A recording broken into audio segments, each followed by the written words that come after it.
All right, hello everyone. Welcome to this podcast. My name is SeeWing Yee from the Yee Real Estate Network, and I always like to produce valuable content, and I invite special guest speakers to talk about some unique realistic topics that that people are interested in hearing. So, uh, so before I will introduce this gentleman, Mr. Tony Bruno. Uh, uh, uh, I live in the Bay Area for the past 30 years, right, in the San Francisco Bay Area, in the East Bay, and Mr. Tony Bruno and I, we gone back for so long. We're gym buddies. We work out in the gym for decades. Okay, I know Tony for like ever since like maybe 4 decades, right, Tony? I mean, About that. how time flies, right? Anyway, and Tony Bruno again, he's a realtor in the San Francisco Bay Area, mainly East Bay, I think. He's been doing real estate for 4 decades, Yeah, absolutely. maybe even 5 decades. I don't know. Okay, I don't want to make you feel old. I am old, but it's okay. Yeah.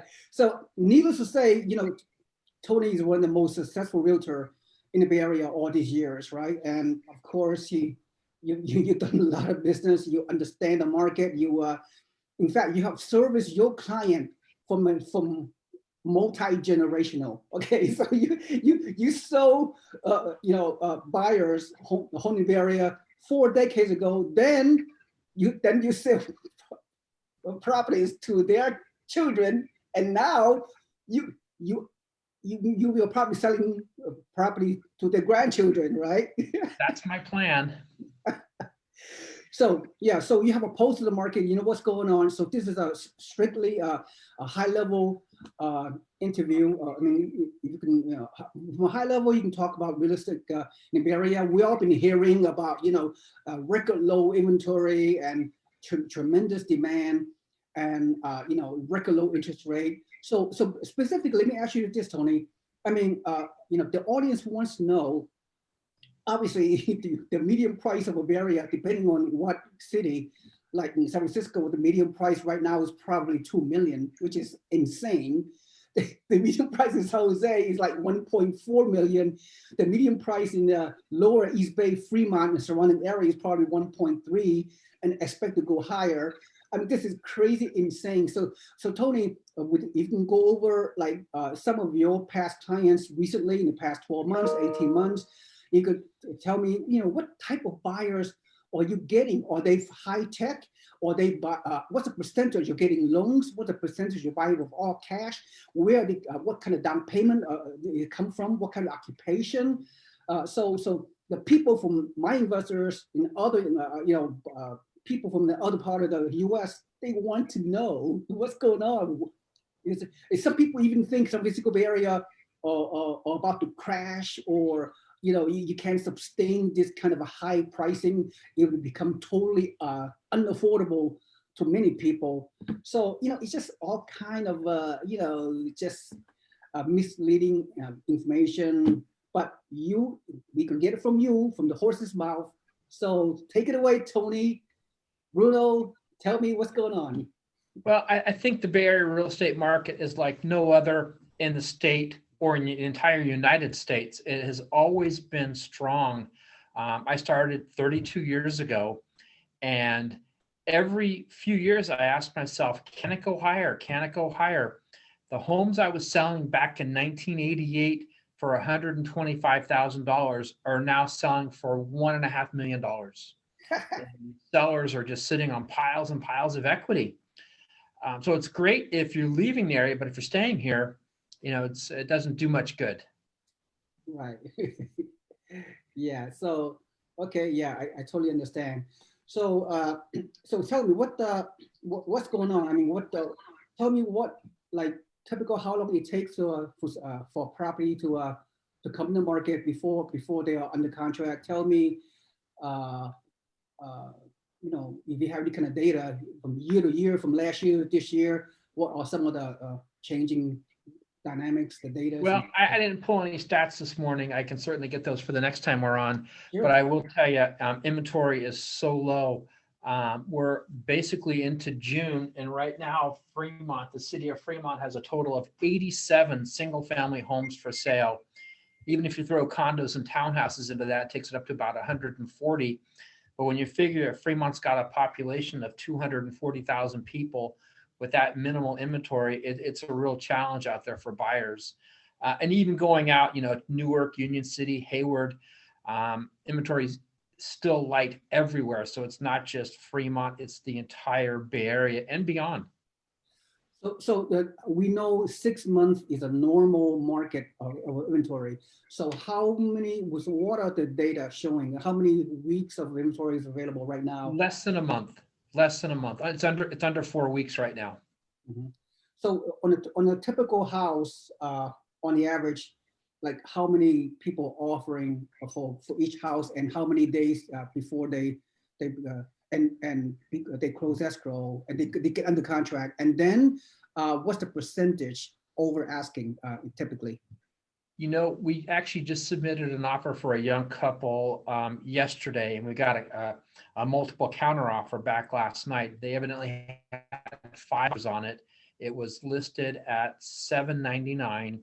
We wrote it at $851, and our counter offer came back at $865,000. We have no idea how many other offers got a counter. It might have just been 2 or 3, or might have been all 5 that submitted. But for the most part, all homes out there are pre-inspected. So if that's done, we're pretty much closing in 30 to 35 days. This particular house we wrote on in Hayward, they did a termite inspection, but not a property or a roof. So they did allow us 3 days, which we can't get inspections done in 3 days. Even though it's limited inventory, everyone's spread so thin, trying to get an inspection done within a week is a real challenge. But typically most escrows, our property's on the market for a week or less, and they have multiple offers. Nearly every property gets multiple offers depending on the price point. Right, and then what is the typically percentage over asking? Have you seen? It can vary anywhere from 5 to 10% and higher. I've seen some cases where it's even been higher than that. Now, what if some people? I mean, let's talk about the dangerous game that I'm going to ask you. I mean, some people are waiving contingencies. It's scary. Waiving appraisal, waiving inspections, and then especially what if somebody doing a loan and they offer 10 or 20% above asking? Then when the appraisal comes in, the house is appraisal less than the list price. Then the buyer has to come up with a difference in cash. And what are your position in the aspect of people waiving appraisal, waiving? I will tell you, I caution all my buyers about waiving all contingencies. But at the end of the day, if they want to get the house, they're going to have to do that. Anyone that's buying with less than 20% down right now, if that appraisal comes in short, it could be a real challenge. Fortunately, I will tell you, I've only had one appraisal shortfall this year, but the buyer's putting down 40%, so it didn't impact them at all. But I do worry about the buyers with 5 and 10% down. I got to make sure that they do have the ability to tap into a 401k, or possibly mom and dad will assist them. But most of my buyers, maybe not the first or second offer they've written, by the time they've written offer 3 and beyond, they remove all contingencies. Wow. Okay, good to hear. So what type of buyers are you getting? What is their occupation, and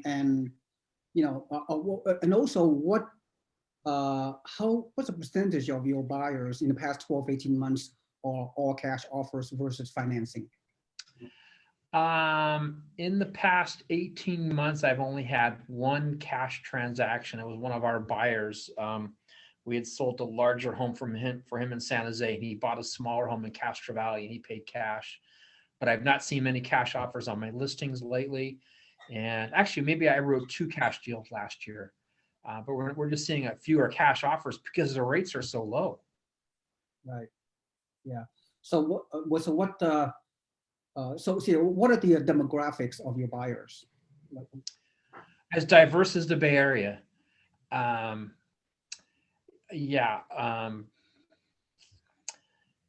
That's a tough one, but yeah, the Bay Area population is so diverse. So is my buying population and selling population.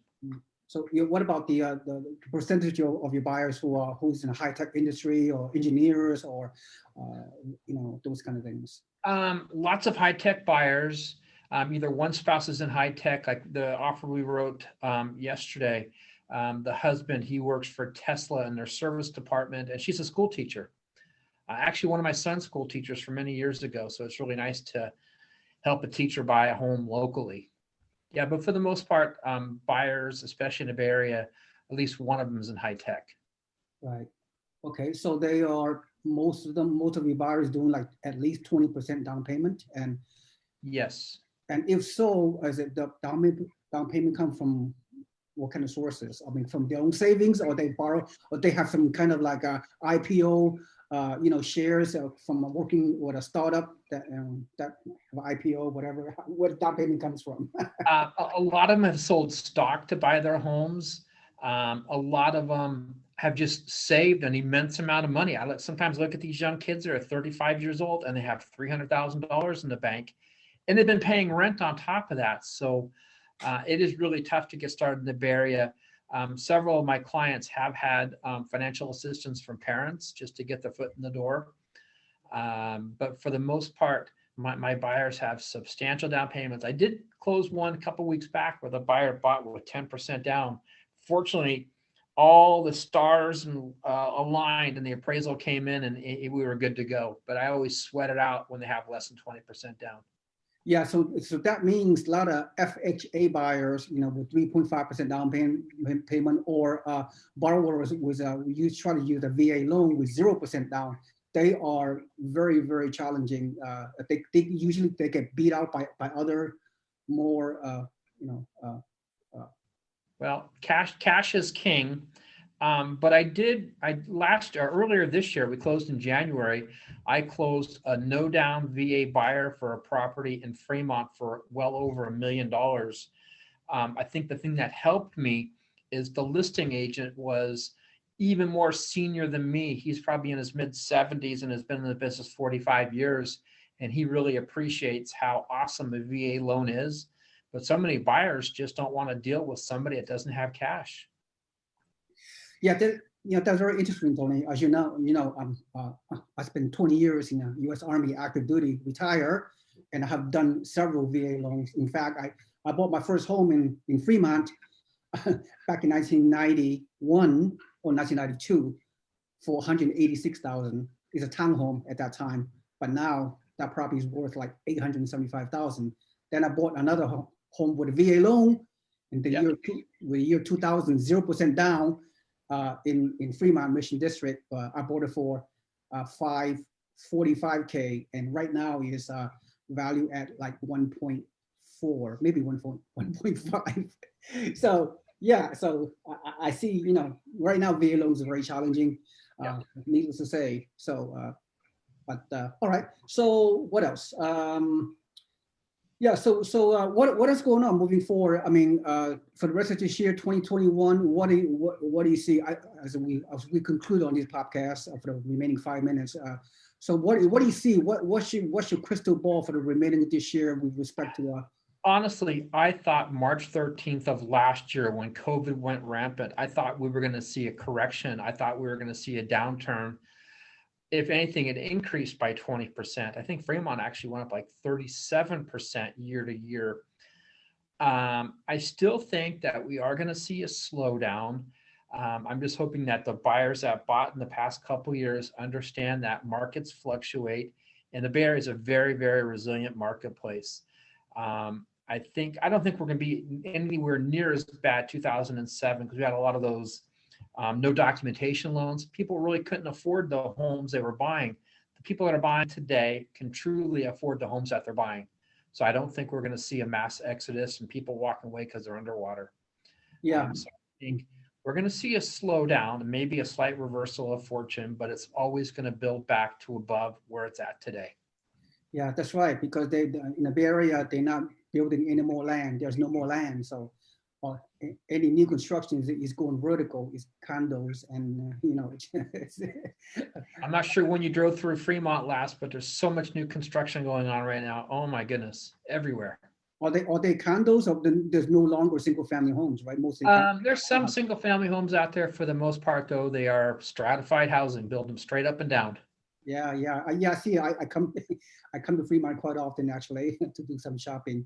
I'm only 20 miles away from Fremont. I'm here in East Bay in Tri Valley, but so you know, late last year during the pandemic, you know, there's a lot of people are predicting the Bay Area real estate is gonna go down the toilet. I think a lot of exaggeration out there. People think, although there are some people are leaving the Bay Area, initially, early last year at the beginning of the pandemic, most people thought that there's a mass exodus of people from Bay Area to go out of state, to go to Texas, Florida, wherever. But further research indicated that during the pandemic last year, a lot of the Bay Area exodus are not out of state. They are just going to the suburbs temporarily. And now that the pandemic is pretty much almost over, you know, we're seeing some, you know, people coming back to the Bay Area, coming back to even the city of San Francisco for that matter. So what have you seen? What kind of migration, exodus things have you seen in the past 12 to 18 months? Well, a couple of my sellers have stayed in the state. They've gotten out to the Sacramento marketplace. A lot of them have gone out of state. I actually have one moving to Washington right now. Last year we had virtually neighbors. There were 3 doors apart, and they both moved to Michigan. So I did have a lot of out of state people, but for every house I put on the market, we have a minimum of 5 offers. So I know there's 5 more buyers out there that want to buy that next house that's sitting on the market. So yeah, good for you. So okay, what I hear saying is that the demise of the Bay Area real estate has been greatly exaggerated. That this is the epicenter of the Silicon Valley is still going to be good, at least for long term. So you don't see, you do not see a crash because of the demand is still so much higher than supply here in the Bay Area real estate. Am I right? Correct. Yeah, that's good. All right, so of course I have your contact information in case any of my buyers or whatever, they need to contact you, they want to buy a home to live in the Bay Area, well, you would point of contact.